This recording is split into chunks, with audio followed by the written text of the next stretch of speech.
Hello guys, আসসালামু আলাইকুম। আমরা এখন আছি গ্রিন ব্যারিয়ার স্টেট পার্ক। এটা মেরিল্যান্ডের হ্যাগেস্টাউনে অবস্থিত একটি স্টেট পার্ক। জায়গাটা অসম্ভব সুন্দর, লেক এবং পাহাড়ের সাথে লেকটি আপনাদেরকে দেখাই। আমার পিছনে দেখতে পাচ্ছেন যে লেক, এটা অসম্ভব সুন্দর একটা লেক। এখন অবশ্য শীতের শুরুর দিক, এখন অত বেশি সবুজের ইয়েটা নাই, দেখতে অত বেশি সবুজ না। বাট পুরো যখন সামার শুরু হয় এখানে, মানে গরমের প্রথম দিকে লেকটার পানির কালার অসম্ভব সুন্দর থাকে এবং এই জায়গাটা দেখতে অসম্ভব সুন্দর। এইটা কৃত্রিম লেক, বাট এটা হচ্ছে চারিদিক দিয়ে পাহাড় এবং পাহাড়ের ঠিক মাঝখানে লেকটি হচ্ছে মানুষের বানানো। বাট লেকটা অসম্ভব সুন্দর এবং এখানে বাচ্চাদের খেলাধুলার জন্য ছোটোখাটো একটা বিচের মতো বানানো আছে। আমি আপনাদেরকে পুরো স্টেট পার্কটা ঘুরে ঘুরে দেখাবো এবং সাথে সাথে ড্রোন শটও আপনারা দেখতে পারবেন। সেই পর্যন্ত আমাদের সাথেই থাকুন।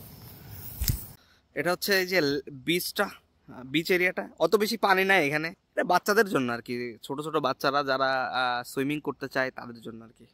এই যে এখানে একটা মজার বিষয় হচ্ছে, এখানে প্রতিটা বিচে আমি দেখি যে ওয়াচ টাওয়ারগুলো থাকে, এখান থেকে যারা গার্ড আছে এরা হচ্ছে বাচ্চাদের প্রতি খেয়াল রাখে, যারা পানিতে ডুবে না যায়। এখানে পিকনিক এরিয়া আছে, এই যে এখানে বসার জায়গা আছে, অসংখ্য বসার চেয়ার টেবিল আছে এবং বারবিকিউ করার জন্য গ্রিল আছে।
এই জায়গাতে এখন শীতের শুরু তো, এই জন্য অত বেশি মানুষজন নাই। বাট যখন গরম থাকে, বাচ্চাদের স্কুল ছুটি থাকে, তখন মানুষের ভরা থাকে এই জায়গাটা। সব মিলাই আমার অসাধারণ এই জায়গা, আমার পার্সোনালি অনেক ভালো লাগছে। সো ভিডিওটি ভালো লাগলে সবাই লাইক, কমেন্ট, শেয়ার এবং সাবস্ক্রাইব করতে ভুলবেন না। Thanks for watching video. Have a good day.